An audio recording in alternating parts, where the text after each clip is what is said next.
BJP के प्रदेश अध्यक्ष महेंद्र भट्ट इन परिणाम को लेकर क्या कुछ कह रहे हैं और भविष्य उनको राजनीतिक भविष्य बीजेपी का कैसा दिखाई दे रहा है, अब उत्तराखंड के अंदर ये भी आपको दिखाते हैं। हमारी वरिष्ठ सहयोगी रूही ने खास बातचीत की। उत्तराखंड में दिख रहे हैं, किस तरह आप देखते हैं, क्योंकि बीजेपी आगे चल रही है। देखिए, बीजेपी जीत गई है और 5000 से ज्यादा मतों से जीती है। मैं सबसे पहले तो आपके चैनल के माध्यम से केदारनाथ की सम्रांत जनता का आभार व्यक्त करता हूं। केदारनाथ की जनता ने भारतीय जनता पार्टी पर विश्वास व्यक्त किया। अपने कार्यकर्ताओं को भी धन्यवाद देता हूं जिन्होंने कांग्रेस के कुचक्र को, जो झूठ का पुलिंदा लेकर कांग्रेस केदारनाथ में जा रही थी, उसको पटाक्षेप किया। और आज हमें खुशी है कि केदारनाथ की जनता ने प्रधानमंत्री मोदी जी के विश्वास को भी जीता है, प्रदेश के मुख्यमंत्री पुष्कर धामी जी के विश्वास को भी जीता है।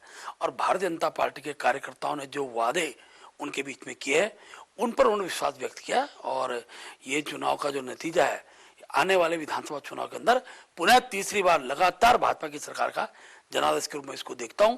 और मैं विश्वासपूर्वक कह सकता हूं कि भविष्य के अंदर भारतीय जनता पार्टी और मजबूती के साथ पूरे उत्तराखंड के अंदर हर क्षेत्र, चाहे जिला पंचायत का चुनाव हो, चाहे नगर निगम नगर पालिका का चुनाव, हम हर सहकारिता का चुनाव हो, हर चुनाव को हम इसी प्रकार फतेह करेंगे।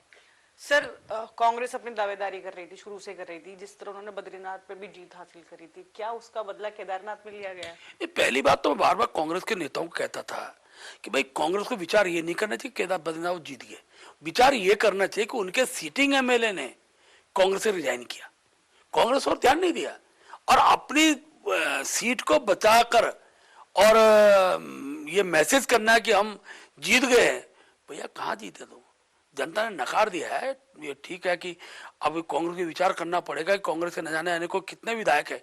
इस जनादेश के बाद उनको भी लगने लग गया होगा कि भारतीय जनता पार्टी विकास को आगे बढ़ाती है। ये विषय को लेकर तो केदारनाथ बद्रीनाथ से कांग्रेस के विधायक ने कांग्रेस पार्टी छोड़ी थी। तो इस प्रकार का झूठा प्रयास करके, वातावरण बनाकर, झूठ बोल के अयोध्या जीते हैं बद्रीनाथ, अयोध्या में बीजेपी के विधायक है। तो ये झूठे अनगल बयानबाजी करके कांग्रेस ने जो जनता गुमराह करने का प्रयास किया था, केदारनाथ की जनता ने सबक सिखाया और 5000 से ज्यादा मतों से उस सीट को हम जीते। सर, महाराष्ट्र, झारखंड, उत्तर प्रदेश, फिर उत्तराखंड, किस तरह बीजेपी के नतीजे आप लोग देख रहे हैं और क्या कैसी उम्मीद कर रहे हैं कि आने वाले जो दूसरे राज्यों में भी अब जब चुनाव होंगे तो क्या वाकई जो बीजेपी, जिस तरह से हरियाणा में बीजेपी का कमाल देखा था, इसमें भी वही जो नतीजे आ रहे हैं उनमें भी यही होने वाला है, या आने वाले जो दूसरे राज्यों में चुनाव होगा उनमें भी बीजेपी बम्पर जीत कर आएगी? लंबे समय के बाद जातिवाद भी समाप्त हो रहा है, धन बल भी समाप्त हो रहा है। अब मतदाता विकास को अपनी आंखों से देख रहा है। और जब से देश का नेतृत्व प्रधानमंत्री मोदी जी के हाथ में आया है, मोदी जी ने करूंगा नहीं कहा, मैं ये करूंगा नहीं बोला कभी। मैंने ये किया, ये जनता के सामने रखा है, परोसा है और वो जनादेश को बदल रहा है। अब विकास को आधार बनाकर मतदाता मतदान कर रहा है और वही नतीजा महाराष्ट्र जैसी जो एक प्रकार की व्यापारिक नगरी है, माया नगरी है, उस माया नगरी ने भी कांग्रेस को के मुंह पे तमाचा जड़ा है कि इस प्रकार से जनता गुमराह करने का प्रयास न करो।